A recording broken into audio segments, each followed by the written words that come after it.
হে জগতবাসী, আজ আমি শামীম আলী চিশতি আপনাদের সামনে একটি আলোচনা নিয়ে আসলাম।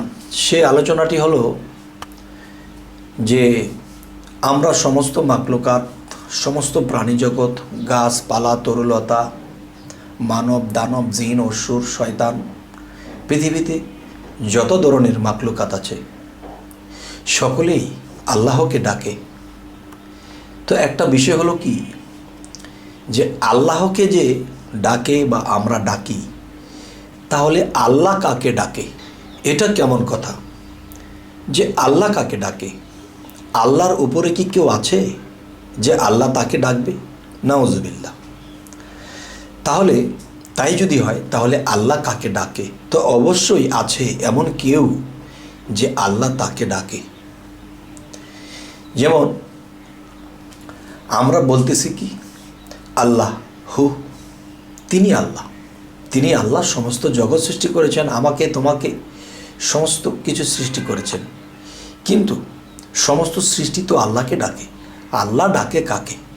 সেই বিষয়টি হলো মুহাম্মদ সাল্লাল্লাহু আলাইহি সাল্লাম যখন আল্লাহর ইবাদত করত, আল্লাহর সাধনা করত, আল্লাহর কর্মগুলো করত, আল্লাহর সাধনা, আল্লাহর কর্মগুলো যখন করত, তখন আল্লাহ হযরত মুহাম্মদ সাল্লাল্লাহু আলাইহি সাল্লামের ডাকে, ভক্তিতে, প্রেমে যখন আল্লাহ খুশি হয়ে যেত, তখন আল্লাহ তাকে বন্ধু বলে ডাকত।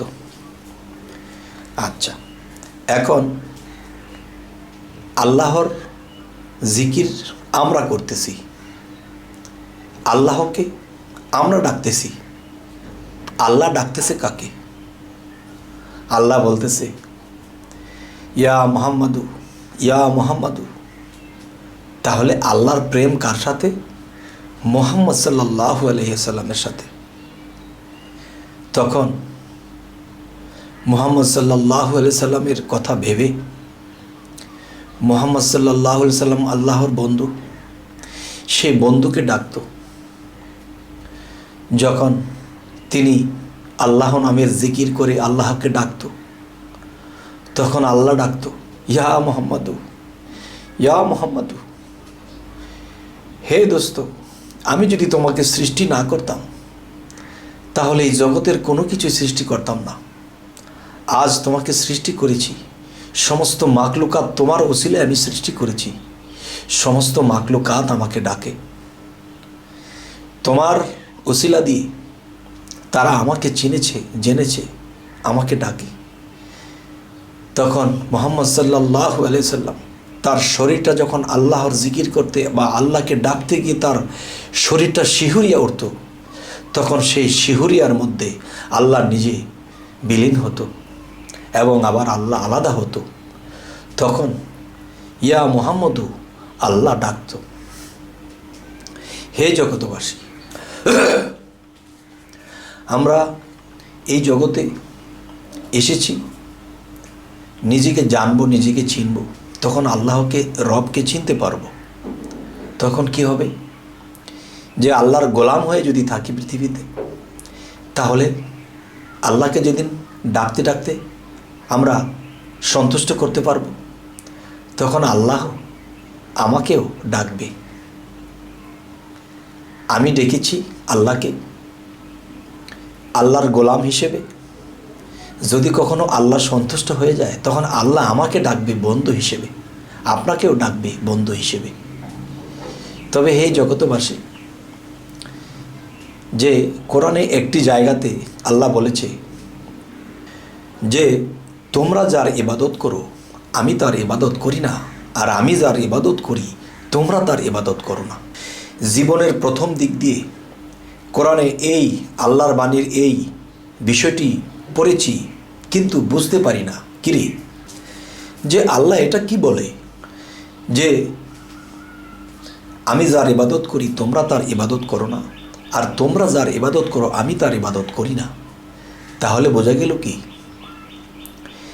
আমরা যখন আল্লাহর ভজনা করি, আল্লাহকে ডাকি, আল্লাহকে মানি, আল্লাহ যখন সন্তুষ্ট হয়, তখন আল্লাহও কিন্তু বান্দাদেরকে ডেকে বলে যে তোমরা যখন আমাকে ডাকো আমাকে পাইতে আমাকে সাধনা করো, তখন আমিও তোমাদের কি লাগে, কোথায় কি দরকার আমিও দিয়ে থাকি। তোমরা যেমন আমার কাজ করতেছো, তেমনি আমি আল্লাহ তোমাদের কাজ করে থাকি। সুবহানাল্লাহ। আর এটা কি বলা হয়েছে, তোমরা যার ইবাদত করো আমি তার করি না, আমি যার ইবাদত করি তোমরা তার করো না। হে জগতবাসী, আজকের এই আলোচনার যে মূল এই বিষয়টি হলো যে আমরা যখন বাবা বলে ডাকি, তখন বাবাও কিন্তু আমাকে বাবা বলে ডাকে। মাকে যখন মা বলে ডাকি, তখন মাও কিন্তু আমাকে বাবা বলে, বা মেয়ে হলে মা বলে ডাকে। তবে এখান দিয়ে যদি আমরা বুঝতে পারি যে বাবা মার কাছে চাইতেও হয় না, বাবা মা যখন দেখে আমার সন্তানের এটা লাগবে, আর সন্তান যদি প্রিয় হয়, তখন সন্তান চাইবার আগে সেটা পৌঁছে দেয়। তো আল্লাহ যদি এর চেয়ে হাজার গুণে দয়াশীল, আল্লাহ যদি এর চেয়েও দয়াশীল মায়াশীল বেশি হয়ে থাকে, তাহলে আল্লাহর কাছে চাইতে হয় না, আল্লাহ নিজেই সামনে হাজির করে দেবে। তবে হে জগতবাসী, আজকের এই আলোচনায় যা বোঝাতে চাইলাম যে আল্লাহ কোরআনে এই কথাটিও বলেছেন, তুমি যা করবা তুমি ঠিক তা পাবা। তো আল্লাহকে যে আমি সারাদিন ডাক দিয়েছি, সারা জনম ডাকলাম, তখন আল্লাহ কি আমাকে ডাকবে না? আল্লাহ সন্তুষ্ট হয়ে একদিন আমাকেও ডাকবে।